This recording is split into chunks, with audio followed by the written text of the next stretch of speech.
The movie is very much me reflecting on my own childhood and sort of looking back on it from this new information or this new awakening that came later in life. As I sort of like stopped repressing and hiding from the fact that I was trans, and how that realization colored all of the ways in which I understood my identity growing up. And when I was growing up, I think I constantly looked towards fiction to find myself, or to feel less alone. I was the kind of kid who would have never had the courage to ask somebody to homecoming, but I really cared about who Buffy was going to go to homecoming with. And for me, the film is both a celebration of the ways when you're young, because you need to survive, you find these kind of coded symbols that make you feel less alone. But I think it's also a cautionary tale of what happens in a culture and a world where those symbols are all we really have to tether us to ourselves. I'm remembering a line, something along the lines of the fictional show within a show, The Pink Opaque, a character says, I think it's your character says, is sometimes it feels more real than real life. Yeah. Sometimes it feels more real than real life. And that just really struck me so early in the story. Maybe Bridget and Justice, you can talk about your characters, what you feel like they're each looking for when they find each other, and how you both related to them. It's almost like, what is he not looking for? He's not looking for answers. He actually really wants to stay in the unknown because he's afraid of what he'll find if he digs deeper. And this show is kind of propelling him toward an answer that he can't accept, or that he doesn't want to accept.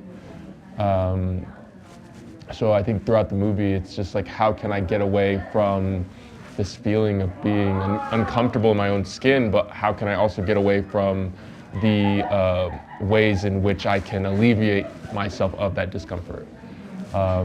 He's just trying to get away from everything.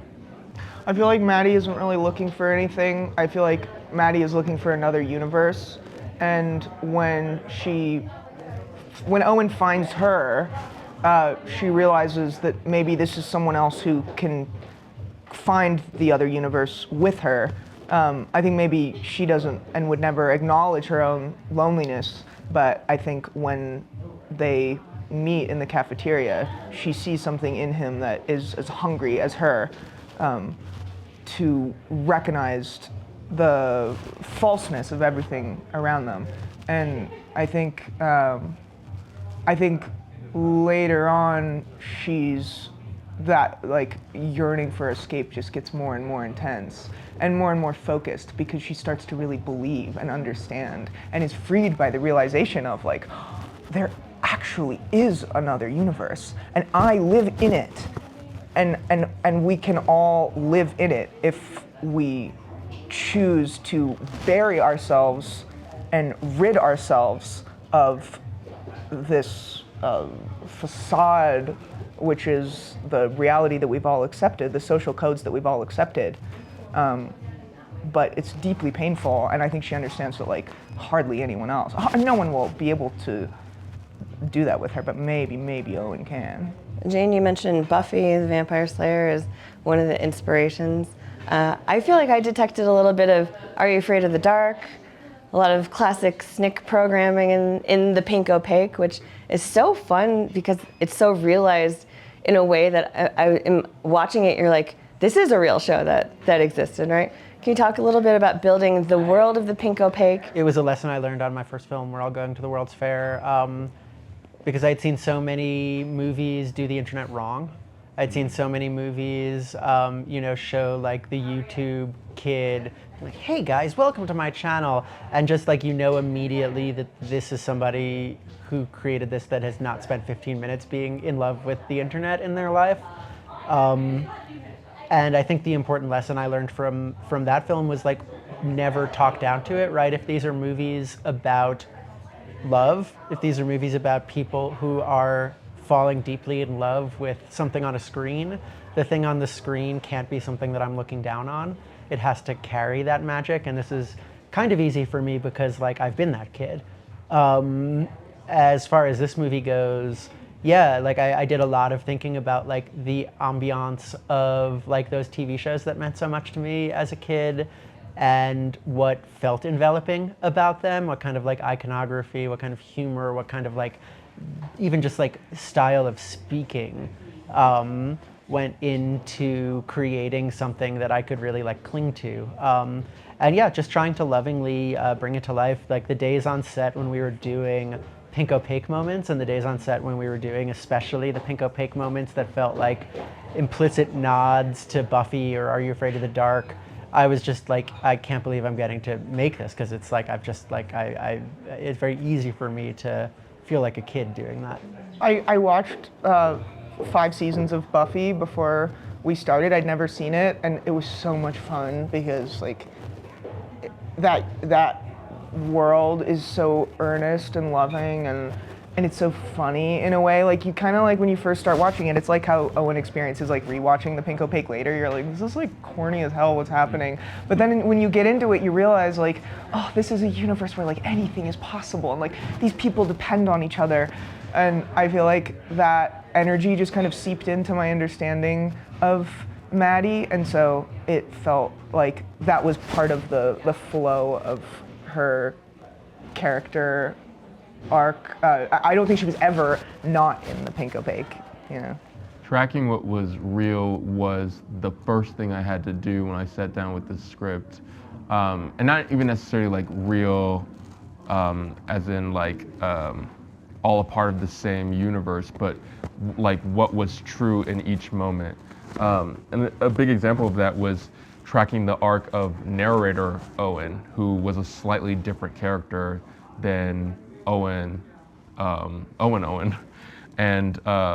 you know, me and Jane had discussions about like the way he has a little bit more confidence, he has a little bit more self-assurance, and what I found in playing narrator Owen was like there's almost a sense of empathy and a sense of pity for real Owen, you know.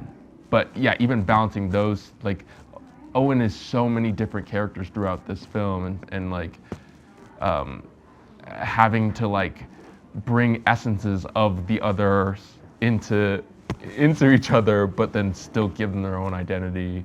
That was a big kind of mind for me. What was a moment on set where, I mean, you have such an amazing supporting cast around you. You have Fred Durst and Danielle Deadwyler and Amber Benson. You have an amazing soundtrack with Phoebe Bridgers. You've got King Woman on the soundtrack. Caroline Polachek. And in the film.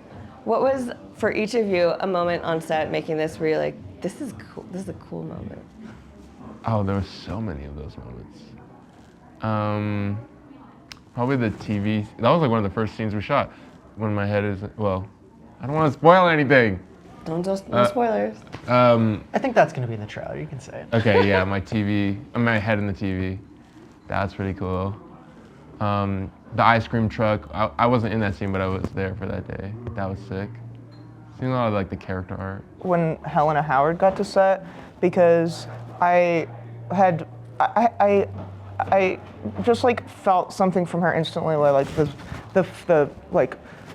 the tremors from the Pink Opaque, and what that meant felt really clear to me when I got to talk to her, because Helena is this incredibly dignified, ethereal figure, and when she was dressed as Isabel, it's funny because you guys do look so alike, like it's such a perfect comp, and like, and I felt like this sense of freedom in Helena, and in her portrayal of Isabel that like made the whole movie make sense of like, oh, this is like what Owen, this is what it could look like to exist, yeah.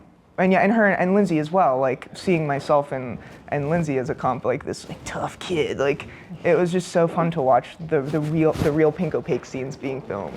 Yeah. There was a Friday night when we burned a television in a backyard in suburban New Jersey, and I remember running around just like giddy as I watched it go up in flames, and just like going up to different crew and I think I said, sure, sex is great, but have you ever burned a television on someone else's lawn with someone else's money?